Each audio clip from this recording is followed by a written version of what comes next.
তো হ্যালো বন্ধুরা, আমি অমিত আপনাদের শুভেচ্ছা জানাচ্ছি মৌলভীবাজার থেকে।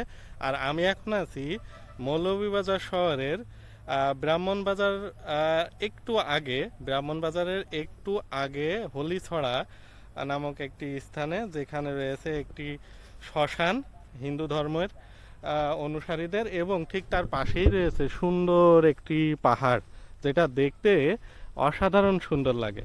তো আজকে আপনাদের এই জায়গাটাই একটু এক্সপ্লোর করে দেখাবো, এবং আপনারা সেটাই দেখতে থাকুন যে এই মৌলভীবাজারের আনাচে কানাচে কত সুন্দর সুন্দর জায়গা রয়েছে। তো সাথেই থাকুন, চলুন আমরা এই জায়গাটা ঘুরি আর এবং আপনাদের দেখাতে থাকি।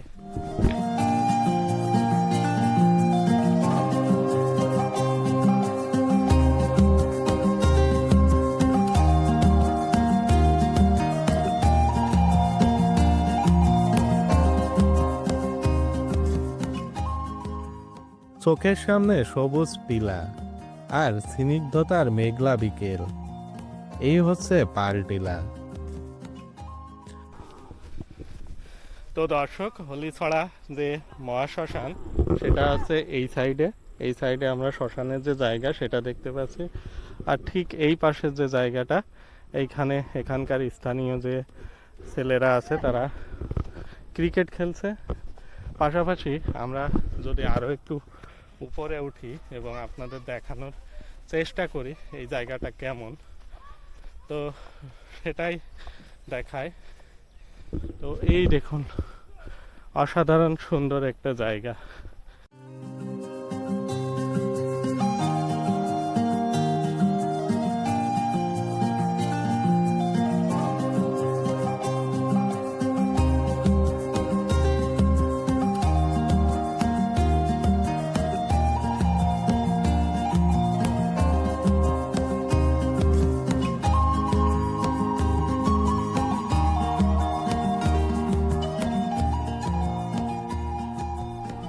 তো বন্ধুরা, আমি আছি পাহাড়ের উপরে, আর এই পাহাড় থেকে নিচের জায়গাটি দেখতে অসাধারণ সুন্দর। আর ওখানেই একদল ছেলে খেলাধুলায় মত্ত আছে। আমারও ওখানে ইনভাইট করছে খেলার জন্য, অবশ্য খেলবো এরকম প্ল্যান আছে। তো সাথেই থাকুন। কিছুটা পথ সামনেই একদল কিশোর মেতে উঠেছে ক্রিকেট খেলায়। তবে শৈশবের এই হাতছানি কি আর পিছনে রাখা যায়? তাই তো এই অপরিচিত মানুষগুলোর সাথেই আমার কিছু সময়ের ক্রিকেট খেলার ব্যর্থ চেষ্টা।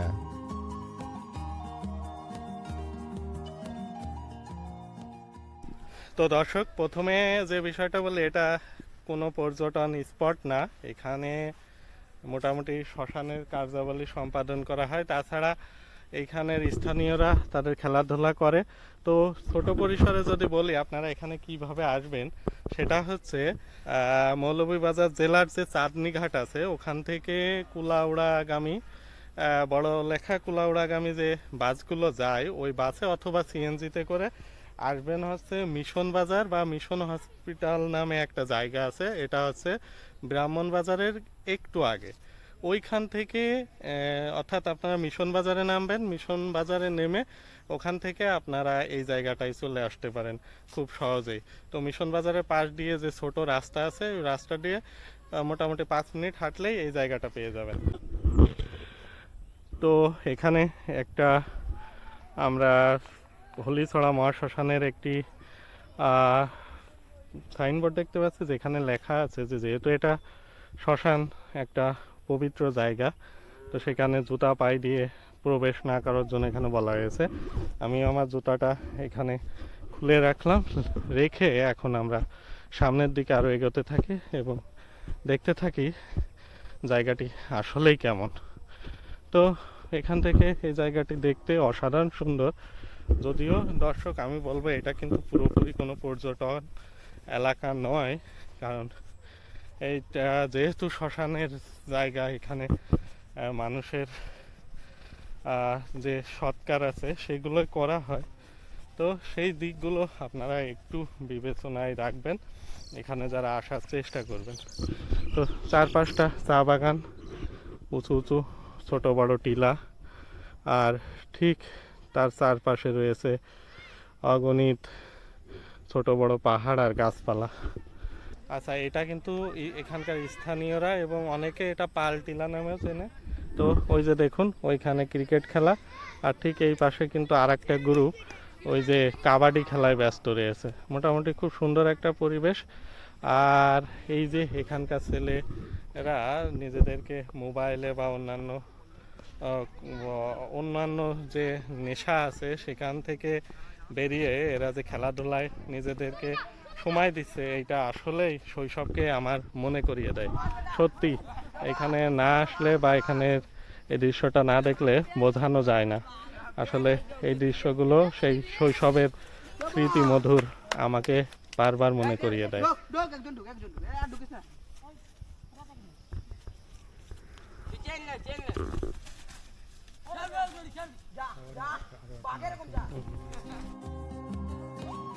পালটিলা থেকে কিছুটা পথ আমরা সামনের দিকে অগ্রসর হলাম।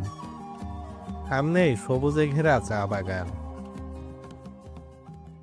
তো দর্শক, চা বাগানের এই মেঠো পথগুলো সত্যি অসাধারণ হয়। এটা এখানে না ঘুরলে আসলে বোঝা যায় না। দেখুন আমার সামনে বিস্তীর্ণ চা ভূমি, আর ঠিক তার পার দিয়ে চলে গিয়েছে মেঠো পথ। আর যেহেতু আজকে একটু বৃষ্টি হয়েছে, তাই হচ্ছে এই জায়গাটা একটু কদমাক্ত। তো মোটামুটি এই হচ্ছে এখানকার পরিবেশ। আর ওই যে ওই সাইডে আমরা ছিলাম যেখানে, ওইটা পর্যন্ত মানুষজন আসে, আর আমরা এখন আসছি চা বাগানের ভিতরে। চা বাগানের ভিতরে দেখার মতো তেমন কিছু না থাকলেও এই যে সবুজের যে সৌন্দর্য, এটা চোখ জুড়িয়েই যায় আসলে, বলতেই হয়। এই চার পাতাগুলো কিন্তু আবার আপনার এখানকার যে স্থানীয়রা আছে, এরা এই চার যে কচি পাতাগুলো, এই চার পাতাগুলো আমাদের যে মুড়ি আছে, চানাচুর আছে, এইগুলা দিয়ে কিন্তু ভর্তা বানিয়ে খায়। এইরকম একটা ভিডিও আমি করছিলাম মাধবপুর লেকে গিয়ে। তো মোটামুটি এই হচ্ছে অবস্থা। আর যেহেতু বৃষ্টি হয়েছে, তাই চায়ের পাতাগুলোও যেন তার সবুজ যে রঙের আভা সেটা ছড়িয়ে দিয়েছে। চারপাশটা নিস্তব্ধ পরিবেশ এবং লোক নাই বললেই চলে। তো ওই যে ওই সাইডে একটা বড় বট গাছ আছে, আমরা আজকে ওই পর্যন্তই যাব, আর তারপরে আবার আমরা এই জায়গাটা প্রস্থান করব। শেষ বিকেলবেলা রাখাল তার গরু নিয়ে বাড়ির দিকে আপন মনে ছুটে চলেছে। এ যেন আবহমান বাংলার এক প্রতিচ্ছবি।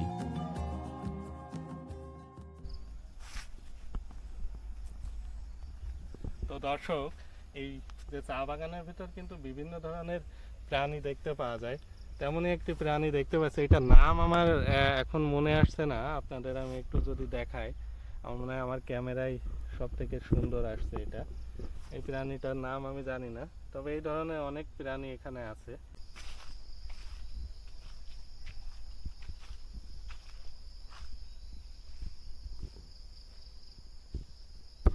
তো দর্শক, এই যে এখন আছি হলিছড়া চা বাগানের ভিতরে। এই চা বাগানের সবুজ প্রকৃতি সত্যি অসাধারণ, মুগ্ধ করার মতো একটা দৃশ্য।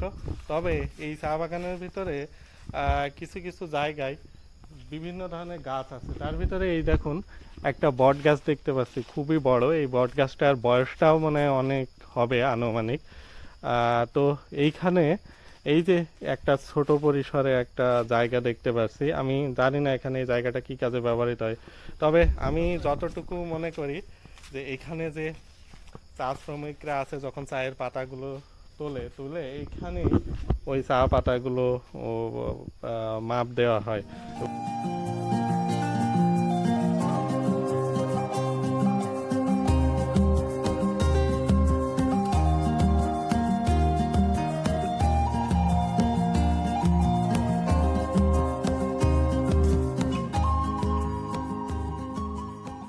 তো দর্শক, আছি হলিছড়া চা বাগানে। এই চা বাগানের ভিতরেই কিছু কিছু জায়গা রয়েছে যেগুলো একটু ভুতুড়ে ভুতুড়ে টাইপের। চা বাগানের ভিতরে আমরা কিন্তু এই যে একটা বাংলো দেখতে পাচ্ছি। এখানকার স্থানীয় মানুষদের কাছে যতটুকু শুনলাম, এখানে এই চা বাগানের যে ম্যানেজার ছিল বা চা বাগানের যে মালিকরা ছিল, এইখানে তারা থাকতো, তাদের চা বাগানের কাজগুলো এর ভিতরেই করতো, বাট এটা কিন্তু এখন পুরোপুরি ধ্বংসস্তূপে পরিণত হয়েছে। আর আমার যা মনে বলছে এটা অনেক পুরাতন। পুরাতন যদি না হয় তাহলে চিন্তা করুন, এই যে গাছটা পুরো দেওয়ালটাকে একদম গিলে খেয়েছে। দেখলে আপনারা বুঝতে পারবেন যে এটা কত দিনের পুরাতন। সত্যি একটা ভুতুড়ে প্লেস। আর আরেকটা ব্যাপার, যেহেতু ভুতুড়ে প্লেস, এখানে সাপ পোকামাকড় থাকতে পারে।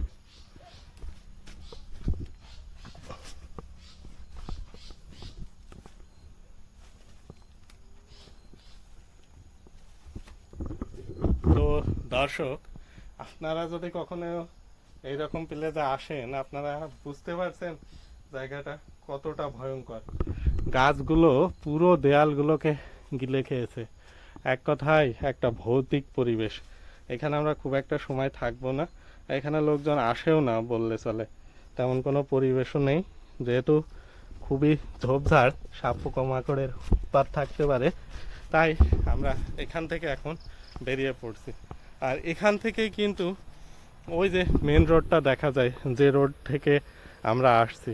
আর যেটা বলছিলাম, ওই যে আপনার যে মিশন যে হাসপাতাল, ওইখানে নামায়, ওখান থেকে ওই যে ওই রোডটা ধরে আপনারা চলে আসতে পারেন এই পালটিলা। এখানে আমরা ক্রিকেট খেলছিলাম, আর ঠিক তার পাশেই রয়েছে এই বিস্তীর্ণ চা ভূমি। অ্যাজ এ সোলো ট্রাভেলার হিসেবে আমার কিন্তু এই ছোট ছোট শৌখিনতাই বলতে পারেন এই ছোট ছোট ভ্রমণগুলো। আর এইখানে এসে যে নিস্তব্ধতা পাচ্ছি, পাশাপাশি এইখানে ওই যে কীট পতঙ্গের যে ঝিঝি পোকার শব্দটা, আর সব মিলিয়ে একটা অসাধারণ পরিবেশ। আর ঠিক আমার সামনে কিন্তু আছে একটা ছড়া, ওই যে যে খাতটা দেখতে পাচ্ছেন, ওই খাতটার নিচ দিয়ে বয়ে গিয়েছে একটা ছড়া।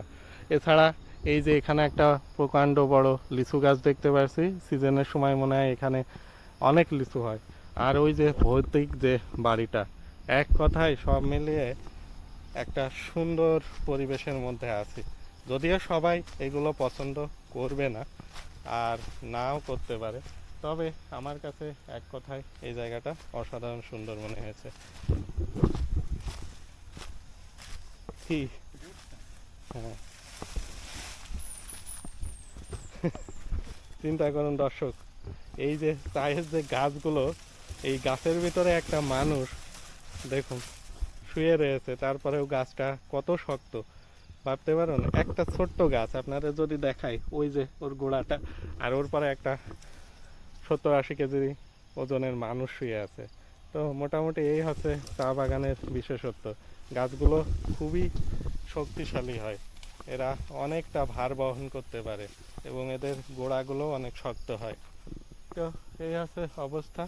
আর সব মিলিয়ে এই জায়গাটায় একটা ভৌতিক পরিবেশের ফিল পাচ্ছি। তো এখানে আর বেশি সময় থাকবো না, আমরা এখান থেকে বেরিয়ে যাব এখন। তো বন্ধুরা, আরও একটু আপনাদের জানিয়ে রাখি, এই হলিছড়া চা বাগানটা হচ্ছে মৌলভীবাজার জেলার কুলাউড়া উপজেলায় অন্তর্গত। আর এখন সন্ধ্যার আগ মুহূর্ত, এই সাইডটা, বাগানের এই সাইডটা দেখতে কিন্তু অসাধারণ লাগছে। আর এই নিস্তব্ধ চা বাগানের ভিতরে সত্যি এক ধরনের একটা নিস্তব্ধ ভৌতিক পরিবেশ বিরাজ করছে। আর আমরা মূলত এই প্রকৃতির এই স্তব্ধ যে পরিবেশটা, এটাই আর কি উপলব্ধি করার চেষ্টা করছি। তো আমরা আরও সামনে যাব, এবং এই রাস্তা দিয়ে মূলত আমরা বেরিয়ে যাব, এবং আজকের ভিডিওটি এখানেই শেষ করব। তো দর্শক, হলিছড়া চা বাগানের ভিতরেই রয়েছে একটি সুন্দর মাঠ, যার 3 দিকে রয়েছে চা বাগান, আর এক পাশে আছে আপনার কুলাউড়া এবং মৌলভীবাজারের যে হাইওয়েটা রয়েছে, ওই রাস্তাটা। তো সব মিলিয়ে এখানকার পরিবেশটা ছিল অসাধারণ। আর আজকের এই ভিডিওটা এই পর্যন্তই। দেখা হবে নতুন কোনো প্লেস নিয়ে, আবার নতুনভাবে। তো সে পর্যন্ত সুস্থ থাকুন, ভালো থাকুন, টাটা।